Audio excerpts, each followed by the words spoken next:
글쓰기도 전략이 필요한데요. 이제 제가 알려주는 팁으로 돈이 되는 블로그 글쓰기를 시작해봐요. 우리는 왜 블로그를 할까요? 인생의 고통 대부분은 내 마음대로 되지 않아서 찾아와요. 이제 글쓰기를 하게 되면 첫 번째, 내가 원하는 대로 이루어지는 삶을 살 수 있고요. 그 기억하고 싶은 나날을 차곡차곡 기록하게 되고, 두 번째, 긍정적인 변화를 일으키는 라이프 스타일, 좋은 인생을 가꾸는 기분이 듭니다. 세 번째, 나를 기록하는 내 이름 실록. 사실이 역사가 아니라 기록이 역사다. 이건 한 달 동안 포스팅을 하면서 느낄 수 있는 거기 때문에 만약에 제 오늘 블로그 강의를 들으시고 정말 해보고 싶은 분이 계시다면 한번 도전해 보시길 바래요. 그러기 위해선 제가 솔루션을 제시해 드릴 건데요. 블로그로 돈을 번다는데 어떻게 버는 건지, 블로그를 해야 되는 이유, 그러려면 한 달에 목표를 정해야 돼요. 한 달에 포스팅 30개 같으면 매일매일 포스팅을 해야 된다는 뜻인데요. 혼자서 하면 잘하고 있는 건지, 그리고 포기하는 경우가 많아서 팀을 이루거나 아니면 저와 함께 하는 것을 추천해 드려요. 그리고 이웃 100명을 만들어야 되는데 이건 작은 목표에 들어가요. 내가 글을 혼자서 아무리 잘 적어도 아무도 찾아오지 않아요. 내가 먼저 찾아가야 됩니다. 그리고 하루 방문자 100명은 이게 바로 돈이 되는 블로그를 만들 수 있는 방법이에요. 한 달 동안 쓰면 네이버에서 좋아하기 때문에 내가 쓴 글을 상위 노출시켜 주거든요. 이거 하나의 작은 목표를 가지고 저와 함께 글쓰기를 시작해 보시면 좋겠어요. 네이버에서 좋아하는 품질은 사진 하나에 글 5줄, 한 200자 정도. 그래서 사진을 저는 솔직히 한 15장 정도를 추천드려요. 그 사진 15장 정도가 되면 동영상 한 개도 만들 수 있거든요. 그래서 글은 한 1000자 정도 상상이 가도록 글자로 대화하듯 글을 쓰는 것이 중요해요. 그리고 말로는 다 표현하지 못하는 감정을 묘사할 수 있습니다. 그 카테고리는 3개 정도가 좋은데 지금 다들 블로그를 운영하고 계신지는 모르겠지만 예, 이게 제 블로그인데, 제 블로그 카테고리를 먼저 보여드리자면, 지금은 패션, 리뷰, 여행, 그리고 일상으로 나눠져 있는데요. 저도 처음부터 이렇게 패션을 하진 않았어요. 계속 글을 쓰다 보니까 내가 글 적고자 하는 방향성이 생겼고, 그리고 요즘에는 제가 체험 리뷰를 좀 하는 편인데, 그래서 리뷰와 여행을 하게 되면 저는 해외여행을 가진 않고 우리나라 여행을 하는 편입니다. 그리고 내끈내기 분들도 MKYU 학생들이기 때문에 책은 빠질 수가 없잖아요. 그래서 저도 계속 적던 책 리뷰도 이렇게 함께 묶어놨는데, 잠시 제 책 리뷰를 보여드리자면 이런 식으로 약간 통일성 있게 해놓으면 왠지 전문가 같은 느낌이 나거든요. 이렇게 카테고리는 한 세네 개 정도 지금 추려서 만들어 놨는데 잠깐 어차피 지금 제 블로그에 들어왔으니 잠깐만 제가 보여드리자면은 어, 리뷰 중에서 이제 뷰티 체험 맛집이 있는데요. 맛집 같은 경우에는 이렇게 다 이거 체험을 다녀온 것들이에요. 체험이란 이 식당에 가서 음식 값을 제공을 받고 글을 써주는 건데요. 여기서 이제 이런 음식 값을 제공받고 글을 써주게 되면 굳이 상단에 노출되지 않아도 되는 이제 그런 부담감은 좀 적지만 제가 글 쓰는 방법을 가르쳐 드린 건 내가 그 쓴 글이 상단에 노출되는 방법을 저는 알려드리려고 하거든요. 이런 식으로 저는 지금 글을 쓰고 있고 상단에 노출된 글이 상당히 많아요. 그리고 지금 패션으로 글을 쓰고 있긴 한데 공유를 할 때마다 어, 이게 바꿔야 되니까 제 블로그 들어앉는 김에 보자면 애드포스트에 대해서 제가 알려드릴 거거든요. 돈이 되는 블로그를 하기 위해서는 애드포스트 선정이 먼저 되어야 되는데 애드포스트가 뭐냐면 이렇게 내 블로그에 광고가 달리는 것입니다. 광고가 달리는 거 보고 에드포스트라고 하는데 제 글을 잠시 보자면 저는 블로그를 글을 쓸 때 말을 하듯이 누군가에게 내가 만약에 여성 가을 맨투맨을 추천해주고 싶다면은 친구한테 이 가을 맨투맨 샀더니 이게 좋더라. 이거 사려면 어딜 가야 되고 어떻게 해야 된다는 그렇게 얘기를 해주잖아요. 블로그 글을 쓸 때도 똑같아요. 맛집 같은 거 글을 쓸 때도 보면 하나 예를 들자면 안지랑 곱창골목에 곱창집에 갔는데 이 곱창집에 가려고 하면 주차장은 어디에 있고 어떤 메뉴를 시켜야지 맛있다라고 친구에게 말을 하듯 아니면 저는 요즘에 존댓말을 쓰고 있거든요. 그럼 지인에게 이곳을 추천하듯이 가독성 있는 글을 쓰는 것이 가장 중요해요.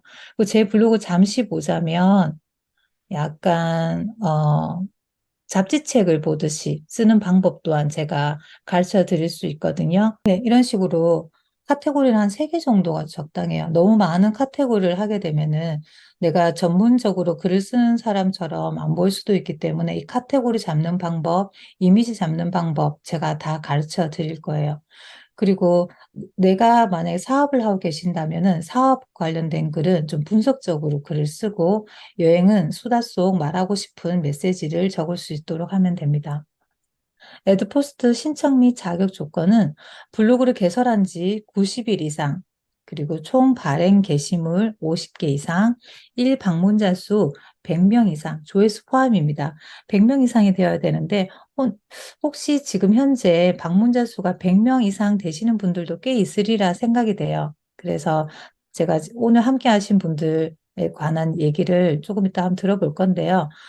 만약에 일 방문자 수가 100명이 되면은 블로그 개설한 지 90일이 되지 않아도 그리고 총 발행 게시물 50개가 되지 않아도 한 번쯤은 도전해 볼 만합니다. 했을 때 될 수도 있기 때문에 꼭 굳이 90일을 맞춰야 되고 발행 게시물 50개를 맞추지 않으셔도 돼요. 일 방문자 수 100명 이상 되는 건 제가 간단하게 할 수 있는 방법 알려드릴 테니 그것 또한 가르쳐 드릴게요. 그리고 처음 블로그를 쓰시는 분들이라면 좋은 블로그를 따라하는 것도 하나의 방법이에요. 그리고 제목만 잘 적어도 순위 안에 듭니다. 해시태그는 4개 정도가 적당한데요. 우리 글을 특히 인스타 글을 적을 때 해시태그를 많이 적잖아요. 근데 블로그 글쓰기 같은 경우에는 한 가지 방향성을 가지고 글을 쓰기 때문에 많으면 그렇게 좋진 않아요. 한 4개 정도가 적당하고요. 글감에서 사진을 쓰면 네이버가 좋아합니다. 처음 들어가는 네네. 방법부터 알려드릴게요. 그리고 아까 제가 그랬죠. 제가 혼자서 글을 쓰면은 되지 않고 사람들을 찾아가야 된다고 했잖아요. 지금 제 서로 이유 신청있는 사람 6명인데 잠깐 들어가서 볼게요. 보면 어떤 분은 우리 그냥 서로 이웃해요라고 하는 분들이 있고 어떤 분은 안녕하세요. 너는 어떤 사람이고 이웃 신청을 합니다라고 이제 글을 친절하게 적은 분들도 계세요. 그리고 여기 보면 나는 뭐 맛집, 카페, 놀거리 등 글을 쓰는 누구입니다. 블로그를 보고 함께 성장하고 싶어 서의초합니다. 이런 글들을 미리 내가 적어 놓고 복사해서 이런 사람들 찾아다니면서 추가하는 게 좋거든요. 이런 방법이 있으니 제가 잠깐 보여드렸습니다. 잠깐만요. 글을 쓸 때, 음,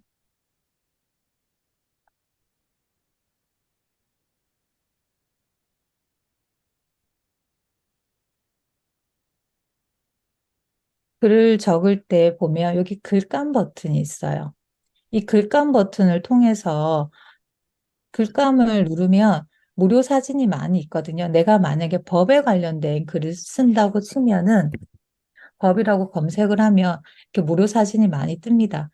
네이버에서 좋아하는 품질이란 자기가 쓰고 네이버에서 많이 해놓은 글감이라든지 이런 걸 많이 쓰는 걸 좋아한다는 뜻이에요.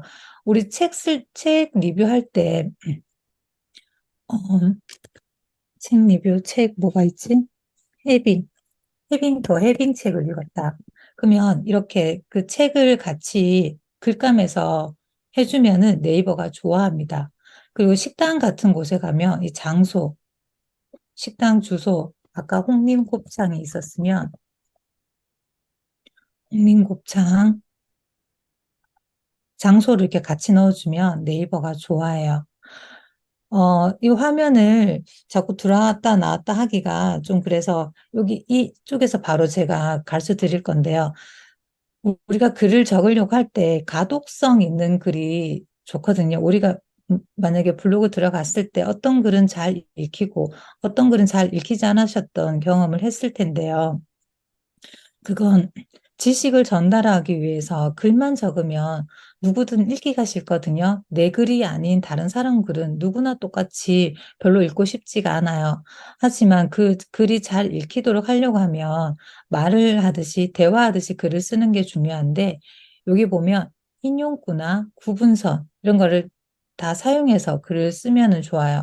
인용구도 종류가 보면은 이렇게 많은데, 나 혼자서 글을 쓰게 되면 이 따옴표를 쓰더라도 그냥 이 따옴표를 강한 메시지로만 쓰게 되는데 다른 블로그를 찾아다니다 보면 이 따옴표나 아니면 이런 것들을 다른 다른 걸로 쓴 경우가 많아요. 그러면 그런 것도 좀 따라해보고 해서 이제 다른 블로그를 많이 찾아다녀야 된다는 이유가 바로 이런 것들이거든요. 이런 거 다른 방향으로 사용할 수 있다는 거. 그리고 사진 하나를 집어넣게 되면은 구분선을 써주는 게 되게 좋아요. 약간 흐름도 다른 방향으로 옮겨갈 수 있고 하기 때문에 구분선도 종류가 많은데 이런 식으로 구분선도 사용하는 게 좋다는 것.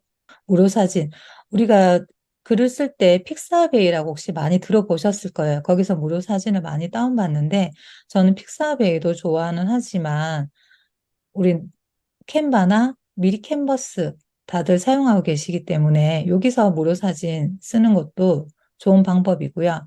그리고 Where is Post라고 들어보셨나요?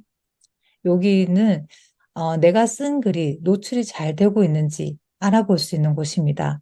그리고 카톡톡은 내가 쓴 글을 블로그 순위를 알아볼 수 있어요. 이거는 우리 카톡에서 카톡톡이라고 친구 추가 버튼을 누르면 내가 쓴 글을 다 블로그 순위를 알아볼 수 있고요.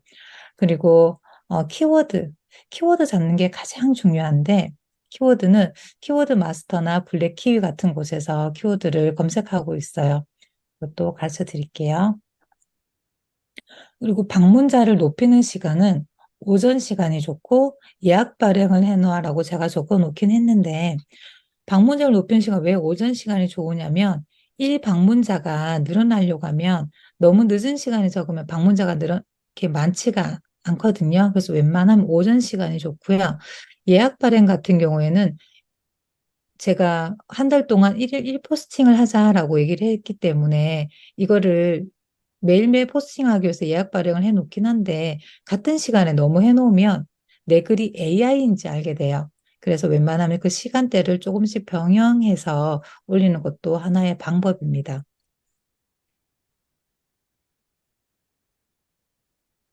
그리고 블로그 글쓰기는 가장 중요한 게 꾸준한 게 답인데요. 이렇게 가독성이 있는 글을 적기 위해서는 인용구, 구분선을 사용을 하고 그 이유 추가를 할 때는 나는 어떠어떠한 사람인데 당신 글을 읽으니 너무 도움이 된다. 서로 이웃이 되어 응원해주는 사이가 되고 싶다고 이런 문구를 카톡 나와의 채팅에 적어두고 복사해서 쓰는 것도 하나의 방법이에요. 이웃 추가 같은 경우에 하루에 100명까지 가능하거든요. 그래서 저는 이거를 프로그램을 사용하고 있는데 이 프로그램 쓰는 방법 또한 제가 알려드릴게요. 글쓰기도 습관이에요. 카테고리 세 개 정도로 정리해서 글쓰기 연습을 충분히 한 뒤 습관이 되면 한 분야로 글을 쓰면 됩니다.